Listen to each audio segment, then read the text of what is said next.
ঈদের প্রথম দিন ঘুরতে এসে মনটা খারাপ হয়ে গেল। বাচ্চারা তো সবাই আবদার করে। হ্যালো এভরিওয়ান, আসসালামু আলাইকুম। ঈদের দিন সকালে একদম ঠান্ডা পানি দিয়ে মামুনিকে গোসল করে দিয়েছি, একদম ঠান্ডা ঠান্ডা। তারপরে হচ্ছে মামুনিকে রেডি করে দিব। আর এইদিকে হচ্ছে তার বাবারা সবাই ঈদের দিন সকালে গোসল টোসল করে রেডি হয়ে নিল, পাঞ্জাবি পরে ফেলছে। সো এখন আতর লাগাচ্ছে, এখন তাকে মানে নামাজ পড়তে যাবে, তাই উনি রেডি হয়ে যাচ্ছে। তারপরে হচ্ছে মামুনিকে রেডি করাবো, আগে তাকে রেডি করে দিলাম। সো উনি যখন নামাজ পড়তে চলে গেল, আমি এইদিকে মামুনির জন্য জিনিসপত্র বের করে নিলাম। এখানে কিছু টুকিটাকি জিনিসপত্র যেটা মামুনির জন্য কিনে দিয়েছি, আমার মামুনি টিপ পরে। সো টিপ কিনেছি, তো টুকিটাকি তো মামুনিকে রেডি করাচ্ছি।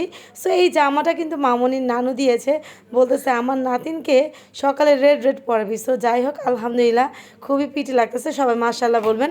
সো আমার মামুনিকে এই জামাটা তার নানু দিয়েছে। অলমোস্ট মামুনি আমার লিপস্টিক নষ্ট করে ফেলতেছে, হাতে লাগাইছে, এখন ঠোঁটে লাগাবে। আমি লাগাই দিয়েছি, তারপর তার নাকি একদমই হবে না, তো তার হাতে মেখে ফেলছে, তো লিপস্টিকটা আমি নিয়ে নিলাম। তো ফাইনালি মামুনির সাজগুজু হয়ে গেছে। মামুনি তার নিজের ছবি দেখে একদম অবাক হয়ে গিয়েছে, একদম নিজেই লজ্জা পেয়ে গিয়েছে ওর আম্মু তাকে কীভাবে সাজিয়ে দিয়েছে।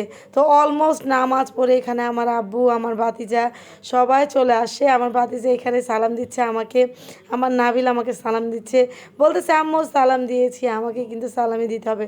আমি বললাম সমস্যা নেই, সালামি তো পাবা, আজকে তো তোমাদেরই দিন, আজকে সবাই সালামি পাবে, ইভেন আমি নিজেও কিন্তু সালামি পাবো। তো ফাইনালি আব্বু আম্মু এখানে বসে, তো মাশাল্লাহ আমার আব্বু আম্মুকে যাতে আল্লাহ পাক সৎ মানে নেক হায়াত দান করুক, মানে ভালো রাখুক তাদের দুজনকে। আমি সবসময় চাই যে আমার বাবা মামা যাতে সব সময় একসাথে থাকে, মিলেমিশে থাকে। তো আম্মুর জন্য যে জুয়েলারিগুলো নিয়ে আসলাম, তো আম্মু যখন গোসল করে বসে, তো আমি আম্মুকে একে একে পরাই দিচ্ছি। এখানে রুলিবালাটা পরাই দিচ্ছি, কানের চেন বলো, আমার মিসআন্ডারস্ট্যান্ডিং হয়ে যাচ্ছে, অনেক বেশি এক্সাইটেড তো। যাই হোক, কানের দুল, গলার চেন, সবাই স্কিপ করবেন ভাই, ভুল করে ফেলতেছি, ঠিক আছে। সো অনেক বেশি উত্তেজনা ছিল, আর ঈদের দিন তো অনেক বেশি আনন্দ করি। আর কয়েক বছর ধরে দেখা যাচ্ছে আম্মুর বাসায় কিন্তু ঈদটা করা হয়, আমার বাসায় তো থাকি না, কারণ আমি একা একা ভালো লাগে না, তো আম্মুর বাসায় চলে যাই। কারণ আম্মুর বাসায় সবাই আমরা একসাথে, তো অনেক বেশি এনজয় করি। তো এখানে কানে দুল ছিল, তো আম্মু বলতেছে কানে অনেক ব্যথা লাগে, তো আমি বলতেছি না খুলো। তো ফিঙ্গারিংটা আলহামদুলিল্লাহ একদমই পারফেক্ট হয়েছে আমার আম্মুর হাতে এই আঙ্গুলে। তো মাশাআল্লাহ আম্মু দেখেও খুশি লাগতেছে। যাক, আম্মুকে একটু খুশি করতে পারলাম, এটাই আমার জন্য বড়। কিন্তু আমার ইনশাল্লাহ আমি যদি কখনো অনেক টাকা ইনকাম করি, আলহামদুলিল্লাহ আমার আম্মুকে আমি গোল্ড কিনে দেবো ইনশাল্লাহ। আল্লাহ পাক যদি আমাকে তৌফিক দিবে, সামর্থ্য দিবে। এখন তো আমি যে বিজনেসটা করি, এইটা থেকে আম্মুকে ছোট ছোট জুয়েলারি দিয়েছি। ইনশাল্লাহ একদিন আল্লাহ পাক সামর্থ্য থাকলে আমি আমার আম্মুকে গোল্ড কিনে দিব, আপনাদের সামনে আমি বলে দিলাম। সো আম্মু যখন এই জুয়েলারি পরতেছে, আমার আব্বু কিন্তু তাকায় আছে। তো মাশাআল্লাহ আম্মুকে অনেক বেশি সুন্দর লাগতেছে, কারণ জুয়েলারি পরলে এমনিতেই কিন্তু সুন্দর লাগে। তো ফাইনালি সেমাই দিয়ে দিয়েছে আব্বু, আমার নাবিল, ইয়াস, বাবা সবাই এখানে এখন সেমাই খাবে, সেমাইয়ের পালা। তো সেমাই খাইছে, এখন আমার হাজবেন্ড চলে আসে, আমি বলতেছি আমার সালামি দাও। তুমি প্রতিবারই কাঞ্জুসি করো আমার সালামি নিয়ে, এবার সালামি চাইছি, হাতের মধ্যে আমাকে থাপ্পড় মারছে। তো ফাইনালি আমার ভাইও এখানে চলে আসে, সবাই এখন নাস্তা করবে। মানে ভালোই লাগে ঈদের দিনটা, যে এত বেশি আনন্দ, এত বেশি। আমার নাইট চলে আসে, নাইট বলতেছে আম্মু তুমি আমাকে কত দিবা বলো। তো আমি বলতেছি সালাম করো। তো 500 টাকা দিয়েছি। যাই হোক, এইটুকু আমি বলতেছি পা ধরে সালাম করো। আমার ছেলে এতই বল, বা পা ধরে সালাম করতে হয় না, ঠিক আছে, আমাকে হাত ধরো তাহলে। তারপরে সে আমার হাত ধরেছে। তো এই তো, আর আমি তো বসে আছি আমার হাজব্যান্ড থেকে সালামি নেওয়ার জন্য। হঠাৎ করে মনে হলো আমার গলার চেনটা কোথায়, হাই হাই কত ভরি স্বর্ণের চেন কিনেছি নাচ কালেকশন থেকে। পরে দেখি না নিচে পড়ে আছে, তো উঠাইলাম। তো হাবি এখানে বসে আছে, আমি বলতেছি তুমি কি আমাকে সালামি দিবা না, কাঞ্জুসি করবা, দাও আমার সালামি দাও। তো উনি আমাকে একটা 1000 টাকার বান্ডেল দিয়েছে, মানে 10,000 টাকা দিয়েছে। তো মাশাআল্লাহ আমি তো অনেক বেশি খুশি দিয়েছে। তো দেখেন অলমোস্ট দেখতেই পারতেছেন মুখে কী ধরনের হাসি, ও মাই গড, এইবার আমি 10,000 টাকা পাইছি। কিন্তু মনটা একদম খারাপ হয়ে গেল যখন উনি আমার হাত থেকে টাকাটা নিয়ে গেল। আমি তো টোটালি অবাক হয়ে গেছি, হাত থেকে টাকা নিয়ে 1000 টাকা দিছে।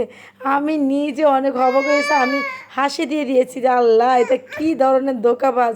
এই জামাইরা এত বেশি কামজুজি হয় যে বউকে 10,000 টাকা দিতেও কলজা কাঁপে। তো ফাইনালি ঘুম গেছি, এই ঈদে অনেক বেশি ঘুমাইছি। তো মামুনিও ঘুমাইছে, আমিও ঘুমাইছি।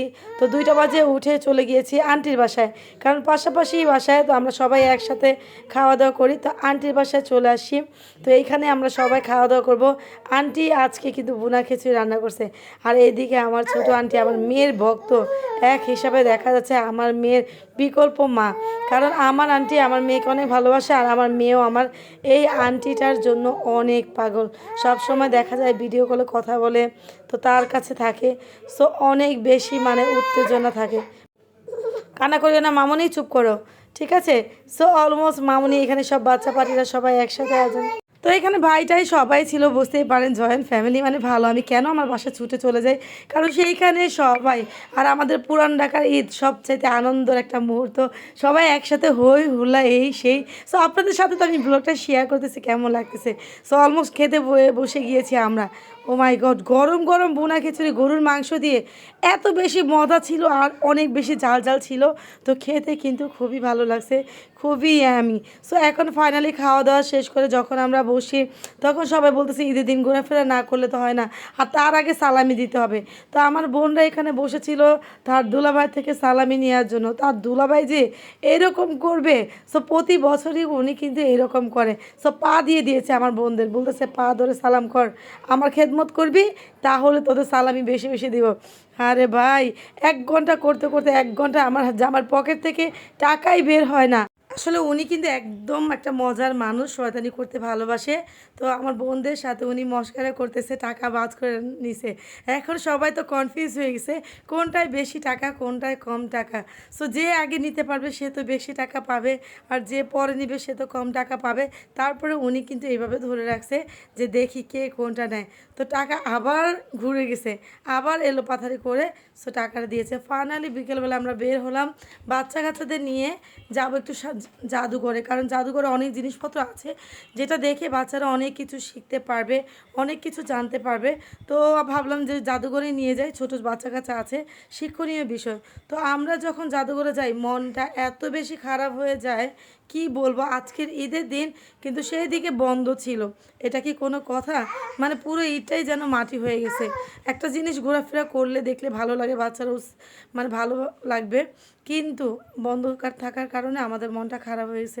তো কি আর করা, চটপটি ফুচকা খেয়ে আবার চলে আসি বাসায়। এই হচ্ছে আমাদের আজকে মানে ঈদের প্রথম দিন এভাবে কাটছে, শেষ মুহূর্তে আসলে ভালো লাগেনি। তো আরেকটা দোকানে চলে আসছিলাম, এসে দেখি ফুচকা খাই।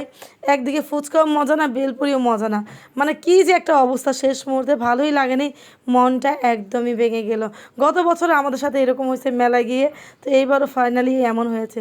যাই হোক, রিক্সায় উঠে গেলাম। রিক্সা উঠে নাবিল তো কান্না করতেছে, ভালো লাগে না। তো আমাদের রিক্সাটা যখন আগে ছিল, নাবিল অনেক বেশি খুশি হয়েছে যে তোমাদের আগে তোমাদের আগে। তো ফাইনালি এই হচ্ছে আমাদের ঈদ। বললো সবাই ভালো থাকবেন, আল্লাহ হাফেজ।